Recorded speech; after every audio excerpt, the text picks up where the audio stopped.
একদিন নবী মুসা আলাইহিস সালাম, যিনি বনু ইসরাইলের নবী, আপনারা জানেন তিনি অনেক সম্ভ্রান্ত নবী, বনু ইসরাইলের নবী। তিনি বনু ইসরাইলের সামনে ভাষণ দিচ্ছিলেন, খুতবা শুনে জনগণের মধ্যে একজন বললেন যে বাহ, আপনি তো খুব চমৎকার খুতবা দিলেন, মনে হচ্ছে আপনি পৃথিবীর সবচেয়ে জ্ঞানী মানুষ। মুসা আলাইহিস সালাম বললেন, হ্যাঁ আমি পৃথিবীর সবচেয়ে জ্ঞানী মানুষ। কি বললেন? হ্যাঁ আমি পৃথিবীর সবচেয়ে জ্ঞানী মানুষ। তিনি বলতে ভুলে গেলেন যে আল্লাহ সবচেয়ে ভালো জানেন কে পৃথিবীর সবচেয়ে জ্ঞানী মানুষ। তিনি বললেন, আমি পৃথিবীর সবচেয়ে জ্ঞানী মানুষ। আল্লাহ রাব্বুল আলামিন নবীদের ছোট ছোট ভুল ধরে ফেলেন, আল্লাহ পাক ধরে ফেলে বললেন, না মুসা, তুমি পৃথিবীর সবচেয়ে জ্ঞানী মানুষ নও।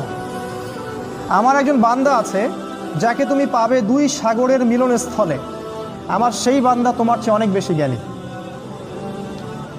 মুসা আলাইহিস সালাম এটা শোনা মাত্রই ওই বান্দার সাথে দেখা করার জন্য উদ্গ্রীব হয়ে উঠলেন। তিনি আল্লাহকে বললেন, আমি তার সাথে দেখা করতে চাই।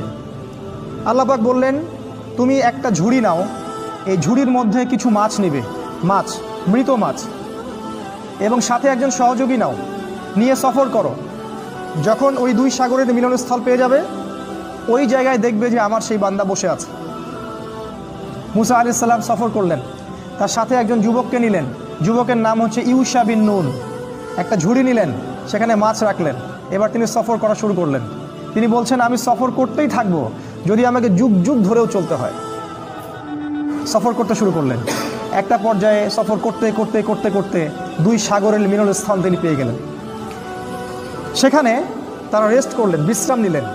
এই বিশ্রাম নেওয়ার সময় এই যে মৃত মাছগুলো ছিল জীবিত হয়ে সমুদ্রে বা নদীতে চলে গেল। কিন্তু ইউশা বিন নুন এই ঘটনাটা দেখে মুসা আলাইহিস সালামকে বলতে ভুলে গেলেন।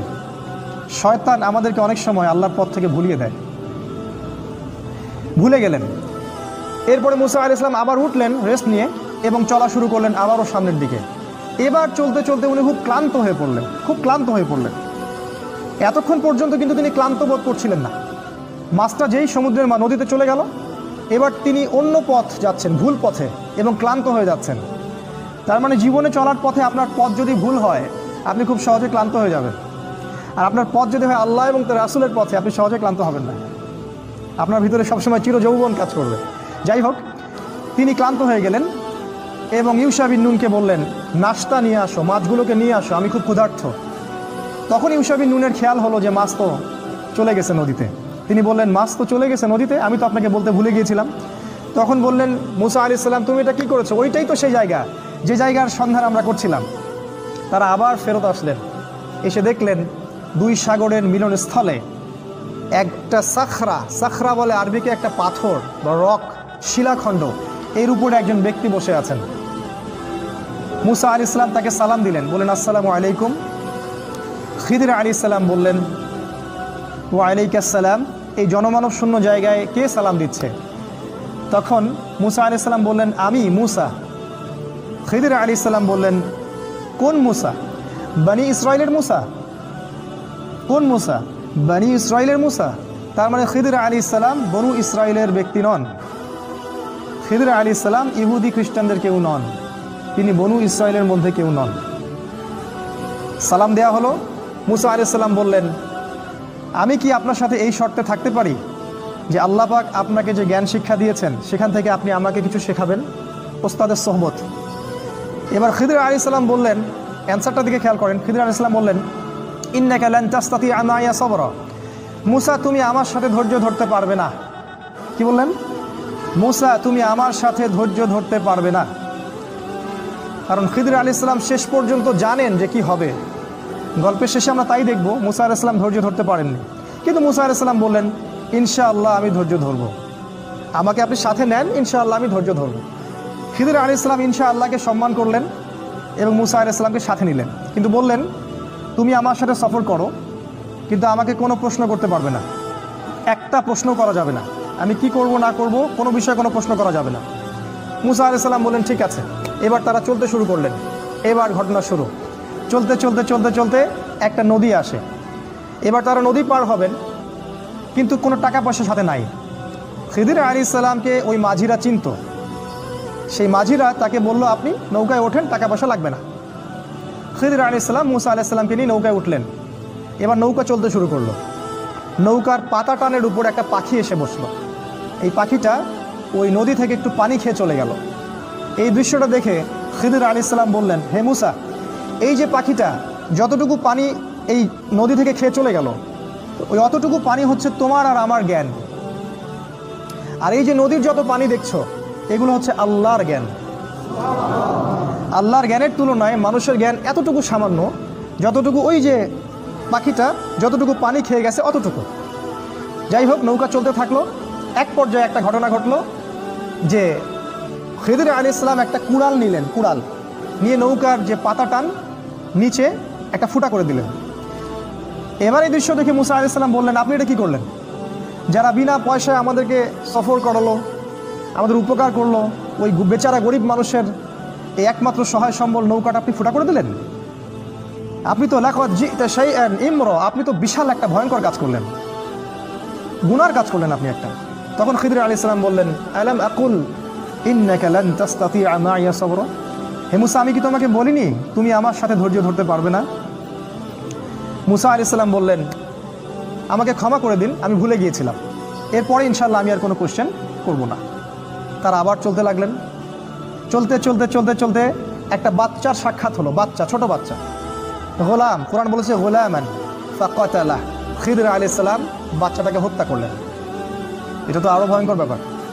নৌকা ফুটা করা কোথায় আর বাচ্চা হত্যা করা কোথায়? আর মুসা আলাইহিস সালাম নিজেও কিন্তু মার্ডার কেসের আসামি। এটা কি জানেন? মুসা আলাইহিস সালাম কিন্তু একটা ব্যক্তিকে এক ঘুষি দিয়ে হত্যা করে ফেলছিলেন ভুলবশত। মুসা আলাইহিস সালাম এবার বললেন, ইন্নাকা লাকাদ জি'তা শাইআন নুকরা, আপনি মহা একটা অপরাধ করলেন, এটা আপনি নিরপরাধ একটা শিশুকে হত্যা করলেন। খিদির আলাইহিস সালাম বললেন, আলাম আকুল লাকা ইন্নাকা লান তাসতাতিআ মা'ইয়া সাবরা, আমি কি তোমাকে বলিনি হে মুসা তুমি আমার সাথে ধৈর্য ধরতে পারবে না? এবার মুসা আলাইহিস সালাম সর্বশেষ অজুহাত দিলেন, দিয়ে বললেন, আমি যদি আর একটা কোশ্চেন করি তাহলে আমাকে আর সাথে নিয়েন না, এবার লাস্ট চান্স, আর একটাও কোশ্চেন করবো না ইনশাআল্লাহ। তারা আবার চলতে লাগলেন। চলতে চলতে একটা গ্রাম আসলো।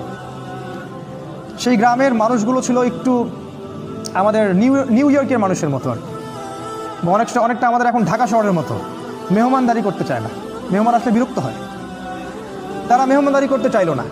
তারা মুসা এবং খিদিরকে কোনো খাবারও দিল না, কোনো পানিও দিল না, সামান্যতম সৌজন্য বোধটুকু তারা দেখালো না। কিন্তু খিদির আলাইহিস সালাম দেখলেন ওই গ্রামের একটা বাড়ির দেয়াল ধসে পড়ে আছে, একটা দেয়াল পড়ে গেছে। খিদির আলাইহিস সালাম নিজে কষ্ট করে এই পুরো দেয়ালটা তৈরি করলেন। ইট পাথর যা যা লাগে তাই দিয়ে তিনি দেয়ালটা তৈরি করলেন। তৈরি করে আবার সেটাকে নতুন জায়গায় রিপ্লেস করলেন। এই দৃশ্যটা দেখে মুসা আলাইহিস সালাম বললেন, আপনি চাইলে তো কিছু পারিশ্রমিক নিতে পারতেন, এত কষ্ট করলেন, ওরা আমাদেরকে খাবারও দিল না, পানিও দিল না, আপনি ওদের কাজ করে দিলেন, একটু তো সামান্য নাস্তার টাকা নিতে পারতেন। খিদির আলাইহিস সালাম বললেন, হ্যাঁ দা ফিরাকু বাইনি ওয়া বাইনিক, এই হলো তোমার আর আমার ফেরাক, রাস্তা আলাদা, এখন যাও। তুমি চুক্তি ভঙ্গ করছো 3 বার, রাস্তা আলাদা। আমাদের নবী মুহাম্মদ সাল্লাল্লাহু আলাইহি ওয়াসাল্লাম বলেছিলেন এক হাদিসে, যদি মুসা আলাইহিস সালাম ওই দিন প্রশ্নগুলো না করতেন তাহলে অনেক কিছু শেখা যাইত। যাই হোক, 3টা শর্ত লঙ্ঘন হলো। মুসা আলাইহিস সালামকে তিনি আর সাথে রাখলেন না, তবে বললেন, তুমি চলে যাও, কিন্তু যাওয়ার আগে আমি তোমাকে 3টা এই যে ঘটনা ঘটলো এর তাউইল বা ব্যাখ্যা, ইন্টারপ্রিটেশন তোমাকে আমি জানাই দেবো আমি কেন করেছি। তিনি বললেন, ওই যে প্রথম নৌকাটা আমি ফুটে এই জন্য করেছি যে কারণ ওই নৌকার পিছনে ছিল একটা জলদস্যুর দল। ওই জলদস্যুর দল যদি এই নৌকাটাকে দেখতো, নৌকাটা খুব ভালো সুন্দর, তাহলে সেই নৌকাটা তারা হাইজ্যাক করতো।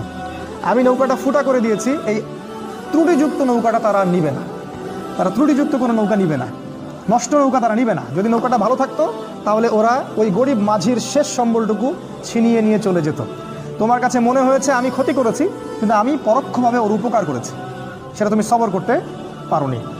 আর দ্বিতীয় যে বাচ্চাটাকে আমি হত্যা করেছিলাম, আমি এই জন্য হত্যা করেছিলাম যে আল্লাহ আমাকে জানিয়ে দিয়েছিলেন এই বাচ্চাটা যখন বড় হতো সে অনেক বড় একটা কাফের হতো, এবং সে নিজেও কুফরি করত, অন্যদেরকে কুফরিতে আহ্বান করত, এমনকি তার বাবা মাকেও সে কাফের বানিয়ে ছাড়ত।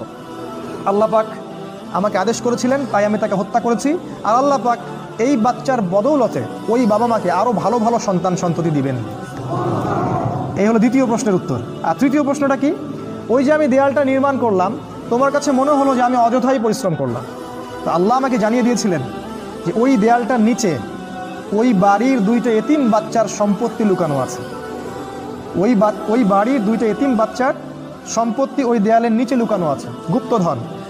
আল্লাহ পাক চাইলেন আমি দেয়ালটা নির্মাণ করে দেই, ওই বাচ্চারা যখন বড় হবে তখন তারা এই সম্পত্তিটা পাবে।